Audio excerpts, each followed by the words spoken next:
अस्सलाम वालेकुम everyone, hope you all are fine. आज हमारी ग्राफिक डिजाइनिंग की सेकंड क्लास है। आज की जो हमारी प्रीवियस क्लास थी उसके अंदर हमने हमारी कोर्स की आउटलाइन के बारे में देखा था कि हमने कोर्स में कौन सी चीज़ें देखनी है, किस किस तरह से हम उसे लेके चलेंगे, बेसिक से लेकर एडवांस तक। उसके बाद हमने देखा था कि हमारी जो किस तरह के प्लेटफॉर्म्स पर हम एज अ फ्रीलांसर या एज एम्प्लॉय वर्क कर सकते हैं, ये कोर्स सीखने में हमें आसानी होगी या मुश्किल, ये सारी चीज़ें हमने देखी थी। लेकिन आज का जो लेक्चर है ये हमारा प्रैक्टिकल वर्क है। आज के इस लेक्चर में हम लोगों ने आज काम करना सीखना है कि हम किस तरह से ग्राफिक डिजाइनिंग को वर्क कर सकते हैं। तो ये स्टार्ट करने से पहले हम थोड़ा सा उस सॉफ्टवेयर को देख लेते हैं जिस पर हमने ये सारी डिजाइनिंग सीखनी है। हमारे पास ये सॉफ्टवेयर है अडोब इलस्ट्रेटर। आपको बिल्कुल फ्री ऑफ कॉस्ट ये सॉफ्टवेयर प्रोवाइड किया जाएगा, बल्कि खुद भी इंस्टॉल, अगर किसी के पास इंस्टॉल ना हुआ तो आपको पूरी गाइडेंस दी जाएगी कि आपने किस तरह से इंस्टॉल करना है। अगर किसी से ना हुआ तो उसे मैं खुद इंस्टॉल करके दूंगी, बिल्कुल फ्री, लाइफ टाइम फ्री आपको ये सॉफ्टवेयर दिया जाएगा। ठीक है। और इस पर जो है काम करना भी बहुत आसान है। हमने क्या करना है, इसे जब हम ओपन करेंगे तो हमारे पास इस तरह का इंटरफेस शो हो जाएगा। उसके बाद यहाँ पर हमारे पास एक ऑप्शन है क्रिएट न्यू का, हमने उस पर क्लिक करना है। क्लिक करने के बाद यहाँ पर रिसेंट्स में आपको वो सारी डिटेल्स शो हो रही होंगी जो कि आप लोगों ने पहले से वर्क किया हुआ होगा। अब मैंने इन सारे पेजेस पर वर्क किया हुआ है तो ये सारे मेरे पास साइजेस शो हो रहे हैं। ठीक है। अगर मैंने ना किया होता तो यहाँ पर ये चीजें कुछ भी शो नहीं होनी थी। ओके। उसके बाद हमारे पास यहाँ कुछ ऑप्शंस आ रहे हैं, जिस तरह से ये प्रीसेट डिटेल्स है। प्रीसेट डिटेल्स में हमने यहाँ पर फाइल का नेम देना होता है। जैसे कि अब हमने, हमारे आज के लेक्चर का नेम है कि हमने शेप्स किस तरह से क्रिएट करनी है, तो हम यहाँ पर शेप्स लिख लेते हैं। फिर उसके बाद वो हमसे पूछ रहा है कि इसकी विड्थ और हाइट कितनी देनी है, तो हमने 2000 इसकी विड्थ देनी है और 2000 ही हमने उसकी हाइट देनी है। उसके बाद वो यहाँ से हमसे पूछ रहा है कि आपके हो सकते इस तरह पॉइंट्स में हो, तो आप इस पर क्लिक करें। देखें, ये जितनी भी सारी चीजें आ रही हैं इन सब पर हम वर्क देखेंगे, पर जो स्टार्टिंग है हमारी वो हमने पिक्सल से करनी। ठीक है। उसके बाद हमने किसी चीज को टच नहीं करना, सिंपली यहाँ से क्रिएट पर क्लिक कर देना है। जब हम यहाँ से क्रिएट पर क्लिक कर देंगे तो हमारे पास कुछ इस तरह का आर्टबोर्ड शो होगा। ठीक है। इंटरफेस कुछ इस तरह का शो होगा हमारे सॉफ्टवेयर का। अभी जो हमने वैल्यूज दी थी 2000 ठीक है, जिसे हम 2000 बाय 2000 भी बोलते हैं, वो ये जो व्हाइट व्हाइट एरिया आ रहा है इसे हम बोलते हैं आर्टबोर्ड। वो इस चीज की वैल्यूज थी। ठीक हो गया। ओके। अब मैं इसकी थोड़ी सी सेटिंग आप लोगों को बता दूं कि अगर आप लोगों के सॉफ्टवेयर की ये वाली चीज सारी इस तरह से नहीं है जिस तरह से मेरी शो हो रही है, तो उसके लिए आपको क्या करना होगा। यहाँ ये पैनल शो हो रहा है हमारे पास विंडोज का, हम उस पर आएंगे। देन यहाँ से फोर्थ ऑप्शन है हमारे पास वर्क स्पेस का। ठीक है। और वर्क स्पेस से हम यहाँ पर फोर्थ ऑप्शन है लेआउट पर, हम लेआउट पर क्लिक कर देंगे तो ये सारी चीजें इस तरह से शो हो जाएंगी। उसके बाद अगर आप लोगों को ये सारे के सारे टूल्स शो नहीं हो रहे तो उसके लिए आपने क्या करना है, यहाँ पर नीचे ये थ्री डॉट्स हैं, उन थ्री डॉट्स पर क्लिक करें। थ्री डॉट्स पर क्लिक करने के बाद यहाँ पर थ्री लाइंस शो हो रही हैं, इन थ्री लाइंस पर क्लिक करें और यहाँ से एडवांस पर क्लिक कर दें। तो आप लोगों के पास ये सारे के सारे टूल्स भी शो हो जाएंगे। हो सकता है आप लोगों के पास ये टूल्स इस तरह से शो हों। तो अगर हम देखें तो टूल बार के यहाँ पर ये दो एरो लगे हुए हैं छोटे से, अगर हम इन एरोज पर क्लिक करें तो हमारी टूल बार इस तरह से डबल हो जाएगी और हमें टूल्स ढूंढने में भी आसानी होगी। अगर नहीं तो हम इसे इस तरह से रखना चाहें तो इस तरह से कर सकते हैं। ठीक है। बट हम यूजुअली इसी तरह से करते हैं क्योंकि आसानी होती है टूल्स लेने में भी, वरना वो टूल्स होते हैं वो खो जाते हैं, हमें मिलते नहीं है। तो हमने सॉफ्टवेयर का जो था वो इंट्रोडक्शन वो तो हमने देख लिया। अब हम देखते हैं कि हमने क्या सीखना है आज की क्लास में। सबसे पहले हमारे पास है हाउ टू मेक शेप्स, कि हम शेप्स किस तरह से क्रिएट करते हैं। ठीक है। उसमें सब टॉपिक्स है हमारे पास। सबसे पहले हमने देख लें सिलेक्शन टूल। सिलेक्शन टूल क्या चीज होती है, अगर हम देखें तो ये सिलेक्ट करता है, ये अपने नेम से ही जाहिर है कि सिलेक्शन टूल है तो ऑब्वियसली चीजों को सिलेक्ट करने के काम आता होगा। ठीक है। जिस तरह से ये हमारा सॉफ्टवेयर है हमारा ये सॉफ्टवेयर है, हमारे सॉफ्टवेयर में जो वेरी फर्स्ट टूल है, सबसे फर्स्ट टूल, वो हमारे पास सिलेक्शन टूल होगा। अगर हम उस पर अपना ये जो एरो है हमारा ये वाला, उसको लेके आएं, तो वो शो करवा रहा है कि ये सिलेक्शन टूल है, इसकी शॉर्टकट की वी है। ठीक है, और ये इंटायर ऑब्जेक्ट्स को सिलेक्ट करता है, यानी कि वो सारे के सारे ऑब्जेक्ट्स को सिलेक्ट करने का काम करता है। ठीक है, हम यहाँ पर पहले छोटी सी शेप ड्रॉ कर लेते हैं। ओके, मैं आप लोगों को शेप ड्रॉ करने का भी बता देती हूँ। ये जो टी लिखा हुआ है ना, उसके बिल्कुल नीचे एक ये बॉक्स बना हुआ है, अगर हम इस पर लेके जाए ना कर्सर, तो वो शो करवा रहा है कि ये एक रेक्टेंगल टूल है। ठीक है, यानी इसे हम रेक्टेंगल ड्रॉ कर सकते हैं। हमने ये सिलेक्ट किया, सिलेक्ट करने के बाद यहाँ से हम इस पे कोई कलर ऐड करेंगे, क्योंकि व्हाइट कलर अगर इसी व्हाइट पर ड्रॉ हो जाएगा तो हमें वो दिखाई नहीं देगा। ठीक है, हम यहाँ से ये रेड कलर लेंगे, या कोई भी कलर ले सकते हैं इनमें से। अगर हमें इनमें से कोई कलर नहीं चाहिए, तो सिंपली यहाँ पर ये जो कलर है, इस पर 2 दफा हम क्लिक करेंगे, तो हमारे पास ये कलर पिकर आ जाएगा। तो इसमें बहुत ज्यादा कलर्स हैं, आप जो चाहें वो कलर पिक कर सकते हैं। लाइक मैंने ये किया है और मैं यहाँ से ओके कर दूंगी। ठीक हो गया। अब हमने क्या करना है कि ये इस चीज को ड्रॉ करना है। ड्रॉ किस तरह से करना है, हमने सिंपली हमारे पास जो माउस का लेफ्ट क्लिक होगा ना, उसे हमने प्रेस करके इस तरह से इसे ड्रैग कर देना है। ठीक है, मैं अगेन से बता रही हूँ हमने इस शेप को किस तरह से ड्रॉ करना है। हमारे पास माउस के 2 बटन होते हैं, एक लेफ्ट क्लिक होता है और एक राइट क्लिक होता है। ठीक है, तो हमने क्या करना है, हमने लेफ्ट क्लिक को प्रेस करना है, प्रेस करके माउस को नीचे की जानिब हमने लेके आना है, ड्रैग करना भी जिसे हम बोलते हैं, तो ये एक पूरी शेप हमारे पास ड्रॉ हो जाएगी। अब हमें क्या करना होगा कि हमें यहाँ पर सिलेक्शन टूल को सिलेक्ट करना है, ताकि हमारा रेक्टेंगल टूल जो है वो खत्म हो जाए। अब हमने सिलेक्शन टूल सिलेक्ट कर लिया। इसे सिलेक्ट करने के बाद अब हमने क्या देखा था कि इसका वर्क है चीजों को सिलेक्ट करना, ग्रुप करना, और उसके रिप्लेस करना और रीसाइज करना। तो हम देख लेते हैं, हम पहले सबसे पहले चीजों को सिलेक्ट किस तरह से करता है ये। जिस तरह से ये तीनों शेप्स हमारे पास अनसिलेक्टेड हैं, यानी सिलेक्टेड नहीं है, और अगर मैं इस पर आकर सिर्फ एक दफा क्लिक करूंगी, तो हम देख सकते हैं डिफरेंस दोनों के दरमियान कि ये अनसिलेक्टेड है और ये सिलेक्टेड है। ठीक है, इसमें हमें ये बाउंड्री बॉक्स शो हो रहा है, जिसका मतलब है कि हमारे पास ये शेप सिलेक्टेड है। अगर हम इन दोनों शेप्स को इकट्ठा सिलेक्ट करने चाहें, तो हम सिंपली यहाँ पर ये जो वाइट एरिया होगा ना, खाली जगह, वहां आकर इस तरह से माउस से हम इसे ड्रैग कर देंगे, तो दोनों चीजें हमारे पास सिलेक्ट हो गई। अब अगर हमने इन्हें मूव करवाना है, तो उसके लिए हमें क्या करना होगा, हमने सिंपली माउस से वही बटन लेफ्ट क्लिक प्रेस करना है जिससे हमने ये शेप्स ड्रॉ की थी। ठीक है, वही माउस का बटन प्रेस करके और इससे माउस को मूव करवाना है, जिस सारी मूव करवाएंगे वो हमारे पास उस जगह पर हमारी शेप्स चली जाएंगी। ठीक है, हम चाहें तो हम इन तीनों को भी इकट्ठा सिलेक्ट करके मूव करवा सकते हैं। देन हमारे पास है, हमने चीज़ों को सिलेक्ट करना देख लिया, उसके बाद है कि हम इन्हें ग्रुप करते हैं। अब हमने इन सबको सिलेक्ट कर लिया, सिलेक्ट करने के बाद यहाँ हमारे पास एक ऑप्शन आ रहा है ऑब्जेक्ट्स का। हम उस ऑब्जेक्ट्स पर जाएंगे और यहाँ से ग्रुप का ऑप्शन है, हम इसका ग्रुप क्रिएट कर देंगे। ठीक है, अगर मैं यहाँ से सिर्फ इस चीज को पकड़ के मूव करवा रही हूँ, पहले इन सबको मूव करवाने के लिए मुझे इन सबको सिलेक्ट करना पड़ता था, बट अब क्या हुआ कि मैंने सिंपली जो था वो इस वाली शेप को सिलेक्ट करके मूव करवाया, तो बाकी की तीनों दोनों शेप्स भी सिलेक्ट होकर मूव हो रही हैं। क्यों? क्योंकि हमने उनका ग्रुप क्रिएट कर दिया है। अब इसे अनग्रुप करने के लिए हमें क्या करना होगा, पहले तो इन तीनों शेप्स को सिलेक्ट करेंगे, सिलेक्ट करने के बाद हम यहाँ ऑब्जेक्ट्स में जाएंगे, ऑब्जेक्ट्स में जाके हम यहाँ पर अनग्रुप कर देंगे। हमने अनग्रुप किया, यहाँ पर जो था वो इसकी सिलेक्शन खत्म की, और अगर हम इसे मूव करें, इसे मूव करें, इसे मूव करें, ये तीनों अलग अलग मूव हो रहे हैं। क्यों? क्योंकि हमने इनकी जो थी ग्रुप, वो हमने खत्म कर दिया। अब हमारे पास बाकी नेक्स्ट ऑप्शन क्या आ रहा है कि ये रीसाइज करता है एक शेप को दूसरी शेप में, सॉरी, एक शेप को उसके उसका साइज इंक्रीज करता है।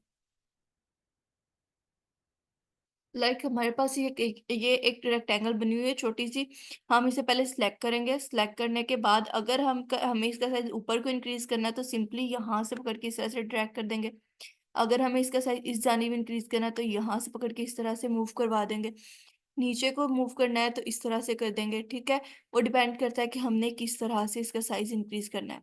और अगर हम चाह रहे हैं कि हमने यहाँ से पकड़ के इसका साइज मूव करना है कि पूरी रेक्टेंगल का चेंज साइज चेंज हो, तो हम इस तरह से कर देंगे। ठीक हो गया। ये हमारे पास था सिलेक्शन टूल का वर्क, जिसमें हमने देखा कि ये चीजों को सिलेक्ट करता है। सिलेक्शन टूल चीजों को सिलेक्ट करने के बाद उन्हें ग्रुप भी करता है, एक जगह से दूसरी जगह भी लेके जाता है, अनग्रुप भी करता है, और उन्हें साइज और रीसाइज भी करता है। ठीक है, हम इन सबको सिलेक्ट कर रहे हैं और बैक स्पेस कर देंगे। ठीक है, बैक स्पेस से हमने चीजें डिलीट कर देनी है, जैसे मैंने सबको सिलेक्ट किया और बैक स्पेस कर दिया। अब सेकंड हमारे पास क्या चीज आ रही है, सेकंड टूल है हमारे पास डायरेक्ट सिलेक्शन टूल। अब जो डायरेक्ट सिलेक्शन टूल है वो किस चीज का टूल है, एंकर पॉइंट्स का टूल है। एंकर पॉइंट्स क्या होते हैं हमारे पास, अगर मैं अगेन यहाँ पर ये एक छोटी सी शेप को ड्रॉ करूं, ठीक है, इस तरह से, और इसे हमने रखा है जी यहीं पर। थोड़ा सा इसका साइज जो है वो हम बड़ा कर लेते हैं। इसकी हम कॉपी लेंगे, ये मैं कॉपी ले रही हूँ आल्ट प्रेस करके। हमारे कीबोर्ड पर एक बटन होता है, मैं अभी एक सेकेंड इसका साइज इंक्रीज करके दिखाती हूँ। ठीक है, ये वाला जो बटन है हमारे कीबोर्ड पर, हमने उसे प्रेस करके इसकी कॉपी लेनी है। लाइक मैंने इसे पहले सेलेक्ट किया, फिर ये वाला बटन कीबोर्ड से प्रेस किया, और यहाँ से मैंने इसकी कॉपी ले ली है। अब मैंने क्या करना है, पहले कीबोर्ड का बटन छोड़ना है, उसके बाद सॉरी, पहले हमने माउस का बटन छोड़ना है, उसके बाद कीबोर्ड का बटन छोड़ना है। अब अगर मैं कंट्रोल प्लस डी करूंगी तो वो वही अमल अगेन रिपीट करवा रहा है जो हमने अभी किया था, कंट्रोल प्लस डी। ठीक है, मैं अगेन बता रही हूँ इस चीज के बारे में। इसे उठा के मैं कर दूंगी यहाँ साइड पर। इसकी कॉपी लेनी है ना हमें, तो हमें ये ऊपर वाली जो ALTR लिखा है ना, वो वाली की लेंगे और उसे यहाँ नीचे रखेंगे। उसके बाद हमारा जब हम कंट्रोल प्लस डी प्रेस करते हैं ना, तो वो हमारा प्रीवियस प्रोसेस रिपीट करता है। लाइक मैंने अभी कॉपी ली है और नीचे की जानिब ली है, ठीक है, मैं कंट्रोल डी करूंगी तो वो नीचे की जानिब उसकी मजीद कॉपीज लेकर हमें दे देगा। ठीक है, हम इस सबको सिलेक्ट करके मैं बैक स्पेस करूंगी। उसके बाद इस सारे को सिलेक्ट करके बैक स्पेस कर दिया। देन हमने इसकी कलर चेंज करना है, कलर की सेस चेंज करना है। ये शेप हमने सिलेक्ट करनी है और यहाँ आकर किसी भी कलर पर क्लिक कर देंगे, जो कलर हमें उसके अंदर ऐड करना होगा, सिमिलर ऐड करना है या डिफरेंट ऐड करना है। ठीक है, ये मैंने इसमें इस तरह के कलर्स ऐड कर दिए। अब हम लेंगे direct selection tool. Direct selection tool जिस तरह से हमने देखा कि ये है एंकर पॉइंट्स का टूल। ठीक है, उसके लिए हमें क्या करना होगा, हमने ये जो हमारी जो होती है ना, हर किसी भी चीज के ये जो कॉर्नर्स होते हैं, ग्राफिक की लैंग्वेज में हम उन्हें एंकर पॉइंट्स बोलते हैं। किसी भी चीज के कॉर्नर्स को ग्राफिक की लैंग्वेज में हम एंकर पॉइंट्स बोलते हैं। ठीक है, अब ये वाला जो कॉर्नर है ये एंकर पॉइंट है, ये भी एंकर पॉइंट है, ये भी एंकर पॉइंट है, और ये भी एंकर पॉइंट है। लेकिन इस एंकर पॉइंट से लेकर इस एंकर पॉइंट के दरमियान जो रास्ता जा रहा है उसे हम पाथ बोलते हैं। ठीक है, लेकिन ये जो डायरेक्ट सिलेक्शन टूल है ये एंकर पॉइंट्स का टूल है। एंकर पॉइंट्स का किस तरह से टूल है, लाइक मैंने अगर ये सिलेक्ट किया है ना, तो सिर्फ ये वाला एंकर पॉइंट्स मेरे पास सिलेक्टेड है, ये तीनों में से कोई भी वर्क नहीं करेगा। लाइक अगर मैं इसे यहाँ से पकड़ के मैं इसे सिलेक्ट किया, मूव करवाना चाहूँ, तो सिर्फ वही एंकर पॉइंट्स मूव कर रहा है, और कोई भी मूव नहीं कर रहा हमारे पास यहाँ पर। ठीक हो गया। अब अगर मैं यहाँ से पकड़ के इसे इस तरह से स्मूथ कर दूं, ठीक है, यहाँ से ड्रैग करूँ, ऊपर वाले दोनों एंकर पॉइंट सेलेक्ट कर लूँ, फिर मैंने इस वाले एंकर पॉइंट को सिलेक्ट किया, शिफ्ट का बटन प्रेस किया और इस वाले एंकर पॉइंट को सिलेक्ट करके इस तरह ड्रैग कर दिया, फिर इस पर क्लिक करके ये चारों के चारों जो हमारे पास सर्कल्स शो हो रहे थे वो हमने जो थे वो राउंड कर लिया। अब मैंने इस सबको सिलेक्ट किया है और मैं यहाँ एडिट के ऑप्शन में जाऊंगी और हम यहाँ से इसे कर लेंगे कट। ठीक है, और कंट्रोल प्लस जेड करते जाएंगे तब तक जब तक ये अपनी ओरिजिनल शेप्स में नहीं आ जाते। कंट्रोल प्लस वी करेंगे हम और इसे रखेंगे जी हम यहाँ पर। ठीक है, उसके बाद अगेन हम वही प्रोसेस करेंगे, इस एंकर पॉइंट को सिलेक्ट करके ये सर्कल से इस तरह ड्रैग कर देंगे, फिर हम आल्ट की बटन प्रेस करेंगे, ALT आल्ट का एक दफा क्लिक कर देंगे। उसके बाद हमने ये ऊपर वाले दोनों एंकर पॉइंट सिलेक्ट किए और इस तरह से मूव करवा दिया। ठीक है, आल्ट का बटन प्रेस किया, एक दफा क्लिक कर दिया। देन अगर हम इन दोनों को सिलेक्ट करके इस तरह से राउंड करें और आल्ट का बटन करके एक दफा प्रेस कर दें, कुछ भी नहीं करना है। अभी आप लोगों को जो है शायद थोड़ा सा वो लगे डिफिकल्ट, ठीक है, बट बहुत इजी चीज़ है ये सारी, और जो भी हम ये कर रहे हैं ये तो बहुत इजी स्टेप्स हैं इस चीज़ के। ठीक है, जब आप लोग एक दो दफ़ा प्रैक्टिस करेंगे तो आपको इसकी सही समझ लग जाएगी। हमने सिंपली यहाँ से ये इस तरह से गेन किया, आल्ट का बटन प्रेस करके 2 टाइम हमने ये इस तरह से किया। उसके बाद इसके लिए भी सेम हमें करना है, आल्ट का बटन प्रेस करके 2 टाइम हमें इस तरह से क्लिक कर देना है। इस वाले एंकर पॉइंट को सिलेक्ट किया, शिफ्ट प्रेस करके ये वाला एंकर पॉइंट सिलेक्ट किया और इसी तरह से हमने कर दिया ड्रैग। आल्ट का बटन प्रेस करके 2 टाइम क्लिक किया।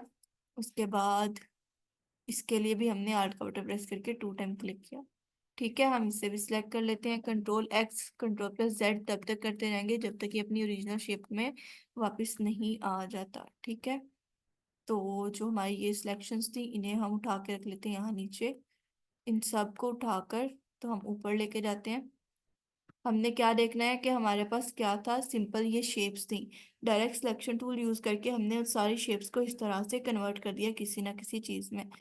अब अगर हम चाहें, लाइक मैं ये सारी चीजें जो है वो इन्हें कर रही हूँ बैक स्पेस, इसको भी और इसको भी। ठीक है, हम इसके पैटर्न्स क्रिएट कर सकते हैं। पैटर्न्स किस तरह से क्रिएट कर सकते हैं, लाइक मैंने आल्ट प्रेस करके इसकी एक कॉपी ली है, इस तरह से कंट्रोल प्लस डी करते जाएंगे। ठीक है, उसके बाद इस सारे को सिलेक्ट किया, आल्ट प्रेस करके हमने इसकी कॉपी ली है और कंट्रोल प्लस डी प्रेस करते जाएंगे।